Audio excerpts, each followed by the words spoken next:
filter. So the water is coming in through this hose right here, right in the suction filter. Ok, señores. Esta es la forma de agarrar el agua.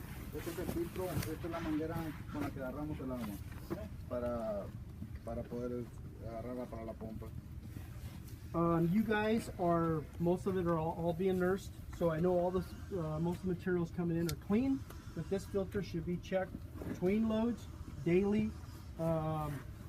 If you guys are finding that a lot of the chemicals aren't breaking down, you'll really need to make sure that this is clean. Okay.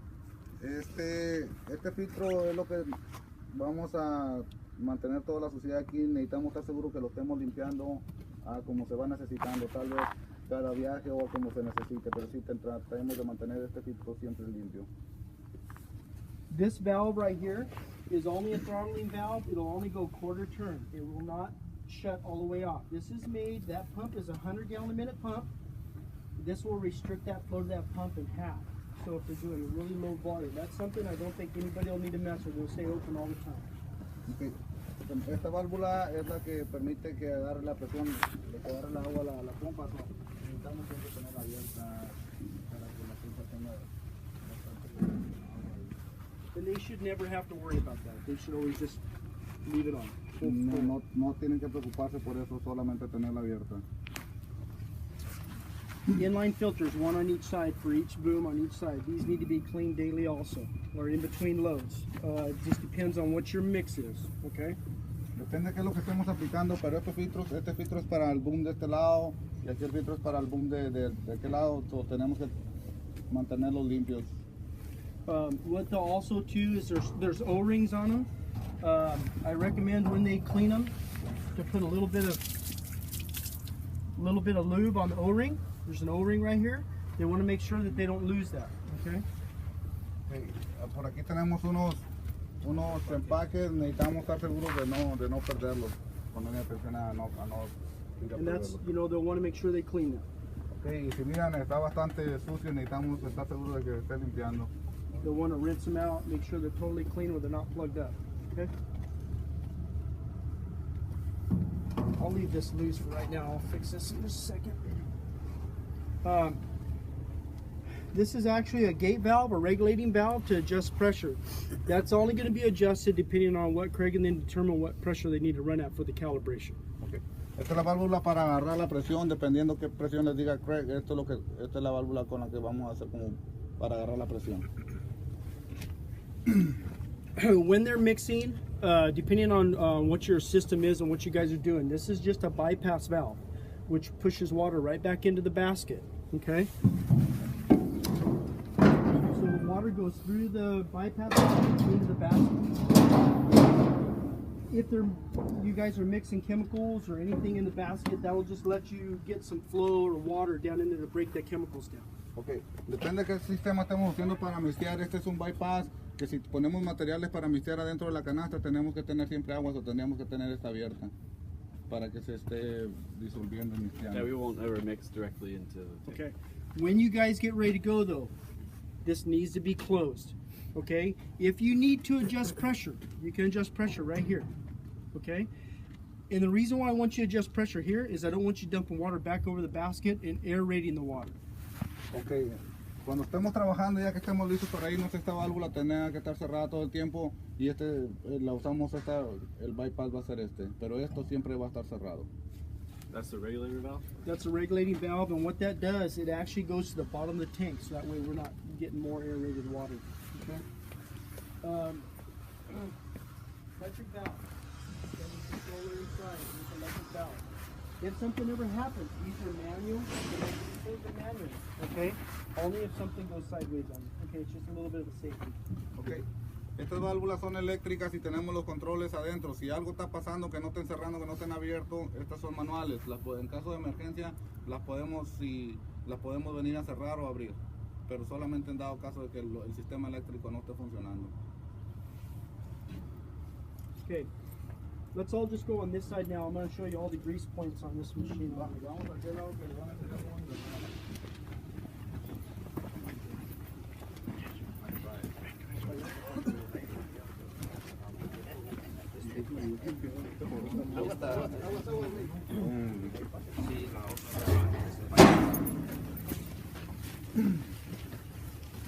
Okay, this is a turning hitch. Okay, this whole system right here is a turning hitch. Okay, this is like a fifth wheel on a truck. It needs to be greased. There's a lot of weight. You have all the weight of the water, all the weight of the machine on this barrel right here. So these are very critical. You don't want this getting galled up or dry. It needs to be greased every day. Ok. En ese sistema de movimiento necesitamos bastante grasa, siempre tener bastante grasa. Si no queremos tener problemas, necesitamos engrasar diario. Esas dos, serían esas dos chichitas que están ahí. PTO shaft, you have a greaser on each end. Okay. Okay, tenemos un engrasador en cada cruceta.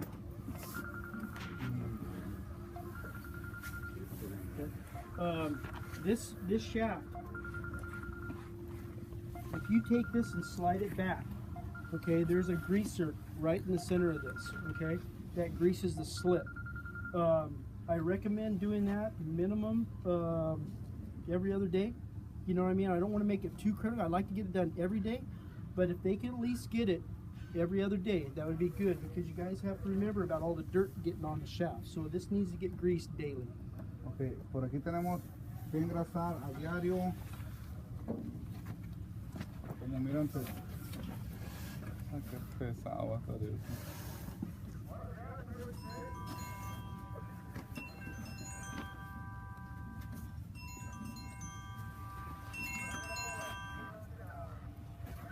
So see, when you line them up, all you gotta do is rotate around, find the zerk, and then you can grease it. Ok, vamos a buscar una clasicita y vamos a poner la grasa suficiente ahí. If it doesn't get greased, you can see how hard it was for me to push it in and out. Every time the tractor turns or goes into a dip, it's gonna put that much load on all the system. So you need to make sure it stays really greased up, okay? We're slide smooth. Siempre estar seguros de que en realidad está engrasado. All of our grease points, we try to centralize our grease points right here, where it's easy for you guys to just grease to one spot. Okay? Trataron de poner las chichitas de engrasamiento en una forma, en un lugar fácil para ustedes. And what you want to do is exactly the way you got it right here. You want to grease them just to where you get a little bit of a grease lip seal. Okay, you don't need to over grease them. Just want to grease it till you just see a little bit come out, and that's good. Sí. Esa parte de ese valero lo teníamos que engrasar solamente en cuanto empiezan a mirar, muy poquita. Ustedes están engrasando, pero solo que se mire un poquitito, no mucho, porque vamos a dañar solamente cuando se empieza a mirar la grasa dejamos de engrasar. If they ever see, this is the pump, okay? This grease zerk right here, we put a grease zerk there, but all we really need to do is grease it to we're about halfway full. And then we need to stop. And Craig, where's Craig at? Yeah, right here. That'll be something your service guys, what they can do is, we used to use a grease that was like a Dolomar. It was, when it was cold, it was heavy, but when it's hot, it was liquid. As long as they get about 1.5 inches down here, just to the bottom of the shaft, that's good. If they keep greasing it, what will happen is this is going to fill the chamber up. You'll start seeing a little bit come out here. It's not going to hurt anything. It'll just make a little bit of a mess. But if you could tell your service guys to periodically pull the plug and check that, that would be good. Other than that, just grease it once a week, 30 to 40 hours. Okay, 4 or 5 pumps is all it needs. Ok, como esta tendríamos que tener un nivel de grasa más o menos aquí por el trabajo que ya, pero es solamente una vez a la semana, 3 a 5 pumpazos. Pero solamente una vez por semana. This right here, this is just a little oiler, 30 weight oil. All you do is just fill it up. All it does is actually drip a little bit of oil on the seal for a little pre-startup. Now, you guys being that you're nursing, your tanks are plumb full. That is, the water is actually the lubricant. This is mainly need to be filled if you guys are trying to get them to pick up prime when they're low. Okay. So most of the time, guys don't even do it. We won't even probably fill the tank completely to 1,000 gallons. Okay. Okay. But you always have water above it, so it's it's always getting water. Okay. So periodically, a little bit of 30 weight oil in here would be good, just to give the seal a little lube. Okay, ahí está hablando de un tipo de aceite que teníamos que poner, pero eso no creo que lo vayamos a tener que hacer nosotros. Tal vez por ahí Lupe o aquí Heriberto. Inside this cavity right here, there's a foot. This one right here, this line right here, it drops grease right in that path. Okay, so that's very critical. But I would check those after this first couple of days of running, just to make sure if they need to get snugged up, they can cinch them up. Okay. This U-joint right here, just like typical, like on the PTO shaft, hit it at least once a day. Ese crucete igual una vez al día, lo teníamos igual que el PTO. Everybody knows, I mean, you guys have been running our equipment for a lot of years. Never cover this up. That's a vent for the tank. It's got to be vented, okay? Sí, como ya han corrido el equipo de ellos en otro tiempo, esa válvula necesitamos tenerla así para, si se llega a necesitar, tal vez no apucharla o algo, tenerla siempre igual, no moverla para si necesita agarrar aire o algo. This is something else, Craig, for your service guys. I would say after the first couple days of running, they need to retorque these wheels. Okay, and it's got the 10,000 pound hubs. There's a sticker right here on the front, right on the other side for the pound for the torquing. Right here. So you got the 10,000 pound hubs. So 250 pounds of torque on those.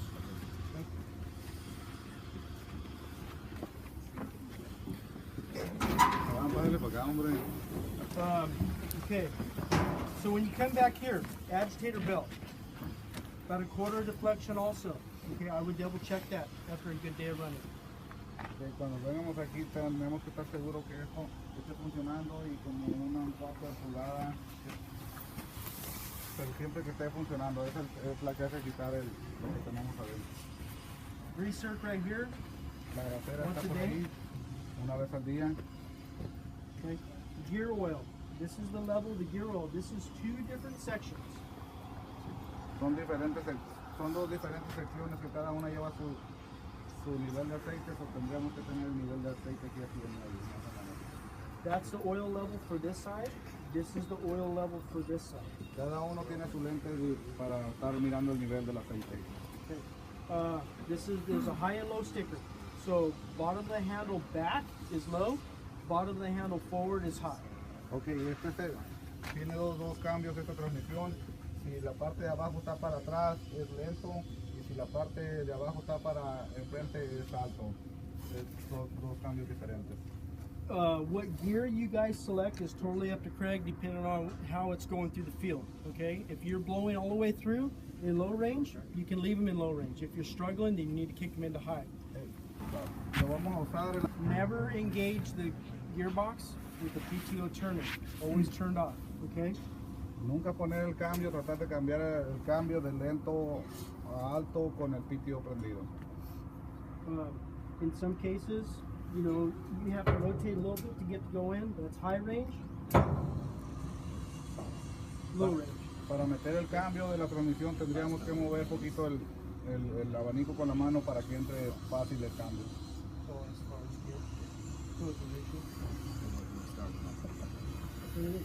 We figured it out.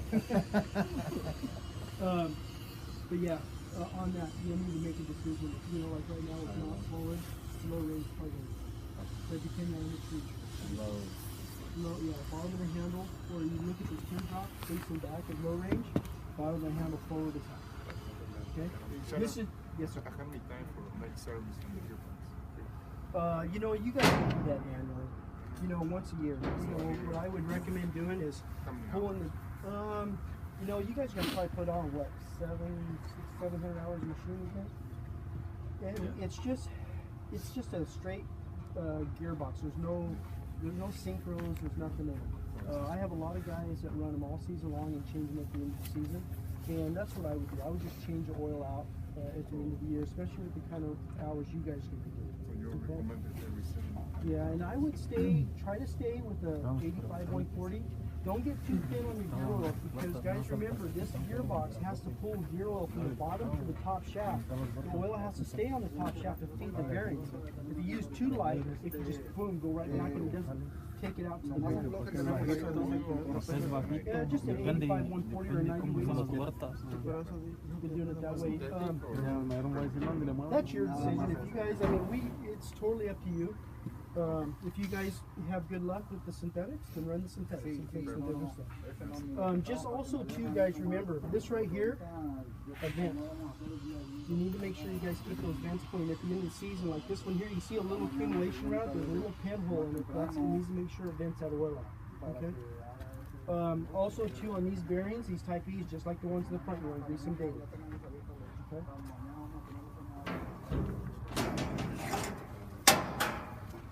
Translators on the phone. Sí, nada más el bloque de nota. These may need to get snugged up a little bit. Yo tanteo. See how they're Yo tanteo making que sí. Yes. It's a higher up decision not to use those. Possibly with Brad's. Come on, man. We have to stop the whole show for you. You're the star. Go back to it. I'm in favor, but it's always good to visit. Okay. All right, Craig, our translator's back. Hey, So on the bearings, same thing. You got another bearing here, daily. Ok, igual aquí vamos a engrasar a diario los valeros. Igual vamos a estar engrasando a diario. And this one right here, daily.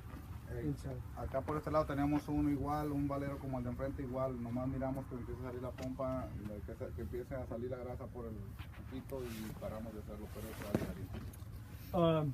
If you guys are doing baby trees, remember, yeah, you can turn them off here, or you can turn them off here. These are valves also. It's totally up to you what you like to do. These are diaphragm checks to keep it from dripping. Okay, but it's totally up to you if you want to turn them off. If you're only going to use 3 or 4 nozzles on the side, you can flip them all off. It makes no difference to us. Or you can turn the whole vein off here. Okay. Si vamos a usar los nazos solamente de la parte de abajo, podemos cerrarlo con las válvulas o igual con los check valves, estos que queremos aquí, los podemos cerrar o usar las llaves. En dado caso de que no sirva una llave, podemos usar estos, dependiendo de los nazos que vayamos a usar. If the drivers are required to set the fan housing up to the field, you know, when they're driving, if they have to make changes, I recommend these being just about a foot or so underneath your lowest hangers. If they're hitting right down on the berm, you know, you don't want that thrown up. And then these right here, periodically, they're going to need to snug them up. Actually, probably once they snug them up good, they probably won't have to touch them again. But right now, they're pretty loose. Okay. That's what. Edilberto está hablando de las aspas que ahorita van a estar un poquito flojas o algo así. Si necesitamos ajustarlas, ya haciéndolo una vez los ajustes ya no vamos a necesitar hacerlo más. Porque ya teniendo adaptado ahí como lo operamos. There are some neat things like they do with measuring, you know, like you can run a tape measure, and if they want to set and make marks, you know, it's totally up to you guys, you can do that. I think the biggest thing for the guys need to remember is when they're in the field, okay, they don't want to wind that tractor up and engage the PTO, which this has got a phenomenal PTO engagement, okay? But like, let's say they're out coming out the end of a row and they push the clutch in and they're looking for cars and they take off. They got to remember, now they got a gearbox in line. They got all kinds of things that they need to be careful of. If they're in a hard turn, they need to make sure if it's shaking or vibrating, they need to back off the throttle a little bit. I know you guys are going every other row, you're not going row to row, and that helps. But they need to make sure they think about that when they turn out. Quiero estar seguro de que cuando tengamos que hacer algún cambio en el cambio de tractor o dar vueltas o encrochar, siempre tenemos que tener en mente que llevamos una barra de PTO. Tratar de no hacerle daño si vamos a dar la vuelta o igual si vamos a encrochar por algo, igual sacar su clutch despacio, por tener el cuidado con como cualquier otro equipo que lleva un PTO. When Mike does the schooling on the tractor portion, they need to remember 540 on the tractor is where these need to run at. And if the 540. tractor can, yeah, 540. Ok, en el tractor las revoluciones que deberíamos de llevar para el PTO necesitarían ser 540. Pero vamos a ver qué hacen adentro del freno, porque nosotros no los pudimos agarrar, ¿verdad? Pero agarraron 4 y corrieron. Is that the max? Yeah, yeah. And 540 may mean 2100 on that tractor, if I'm not mistaken. I think on the RPM, not 540. You know, not 540 RPMs. It needs to be 540 on the mark. Okay, PTO. 540 en el PTO. That's pretty much it on my end. I appreciate your guys' time. If you have any questions at all, I mean, Greg, you guys are more than welcome to give me a call if you have any issues. Okay. The only issue we've had is the ag audit. Is it still? Still, we disengaged. I mean, still.